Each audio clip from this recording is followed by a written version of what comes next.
Baik kaum muslimin yang dimuliakan Allah, alhamdulillah kita kembali dalam pembahasan kita yang kita bahas kali ini, yaitu tentang ciri atau juga fadilah keutamaan dari ikhlas. Ya, kita sudah memahami ya bagaimana pengertian definisi dari ikhlas dan pentingnya ikhlas dalam amal ibadah yang kita kerjakan. Pentingnya ikhlas dalam ketika kita memulai dari ibadah kita. Nah, ikhlas ini sendiri ya, ini para ulama terdahulu ya, mereka sering sekali mereka katakan apa?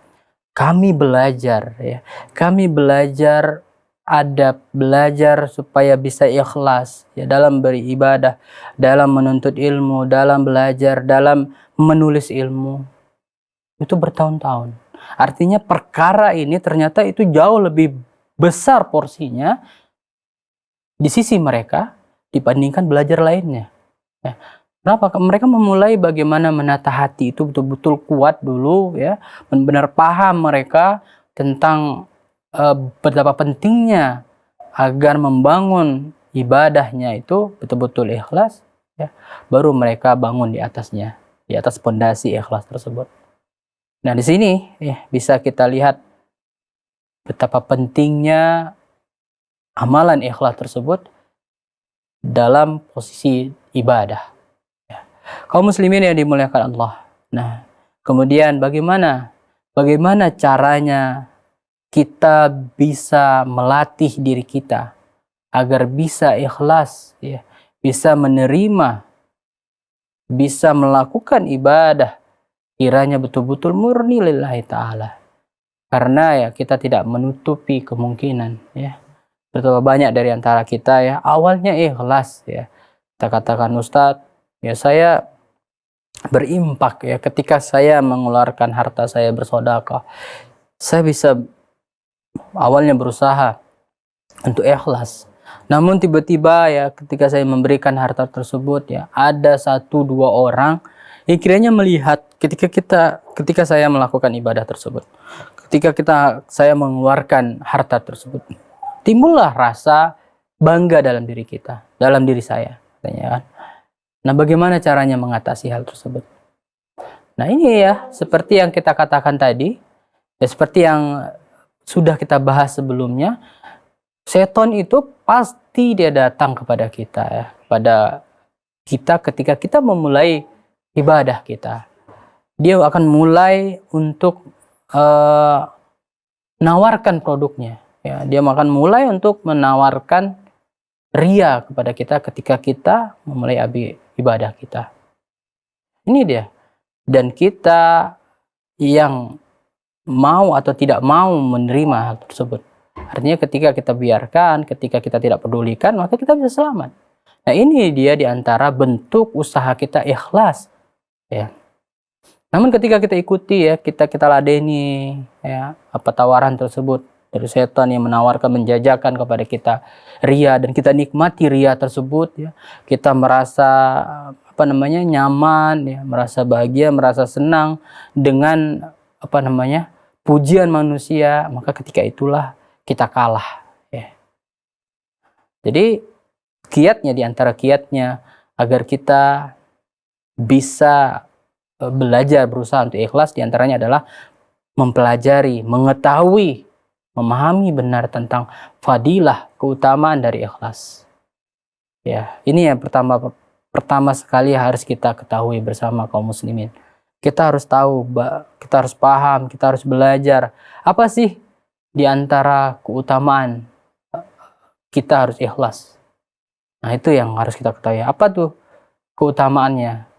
Utamaannya diantaranya adalah ikhlas itu amalan yang membuat ya diantara syarat diterimanya amal ibadah yang kita kerjakan. Alangkah sayangnya kita, alangkah sia-sianya kita.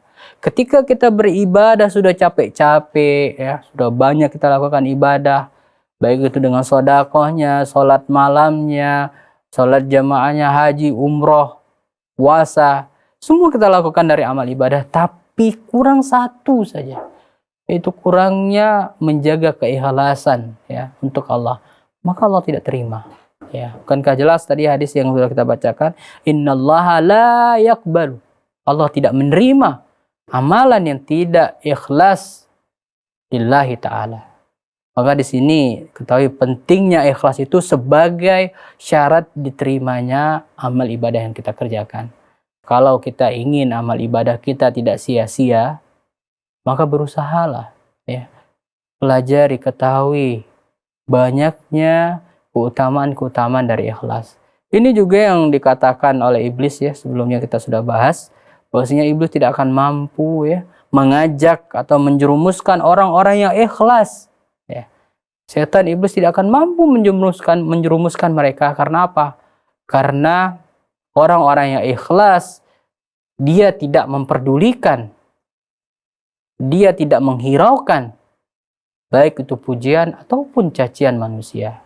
Nah, ada orang-orang yang dia menjadi sangat bersemangat beribadah ketika di hadapan manusia.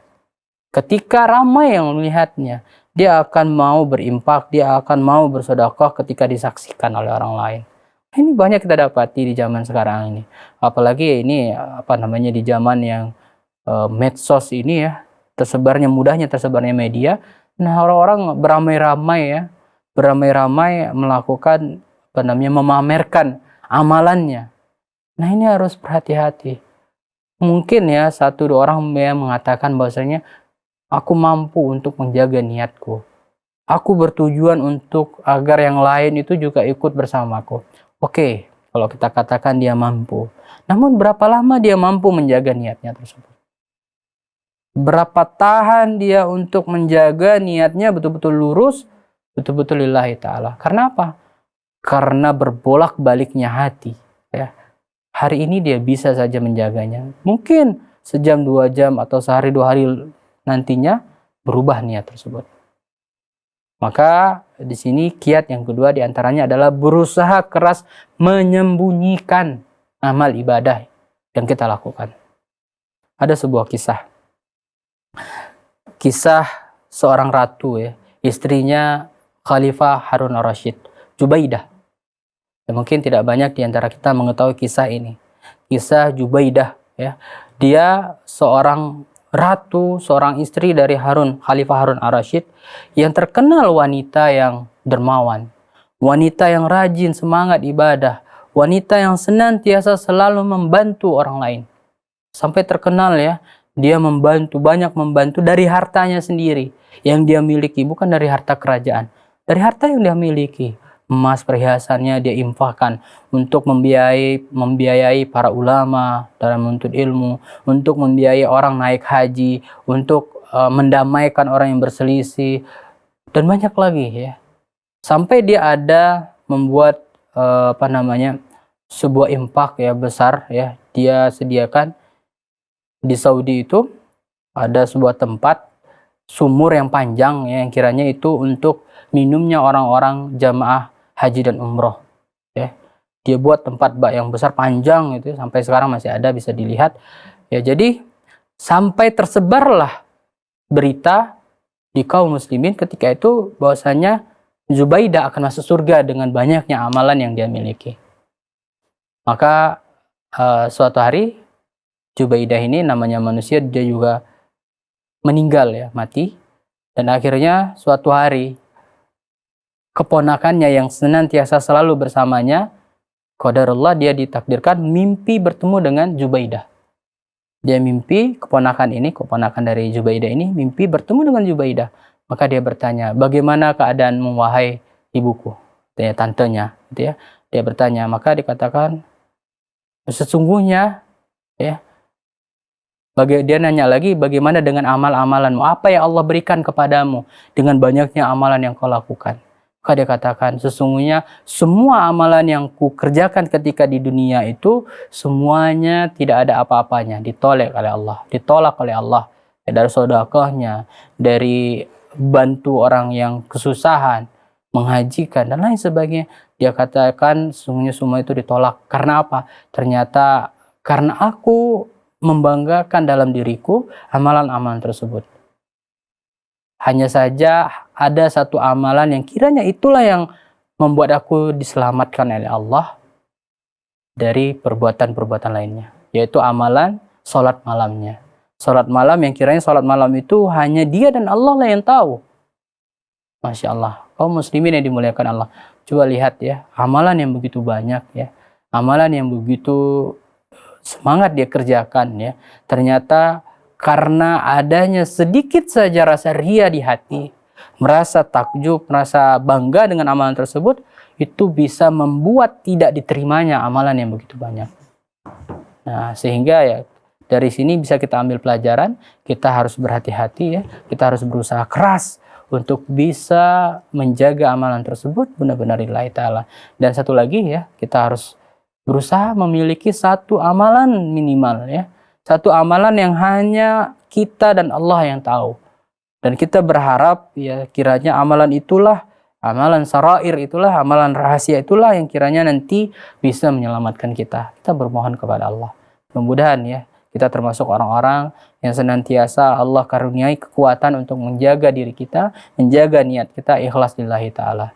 Baik kaum muslimin yang dimuliakan Allah, mudah-mudahan bermanfaat. Kita tutup dengan doa kafaratul majelis. Subhanakallahumma wa bihamdik, asyhadu an la ilaha illa anta, astaghfiruka wa atubu ilaik. Wassalamualaikum warahmatullahi wabarakatuh.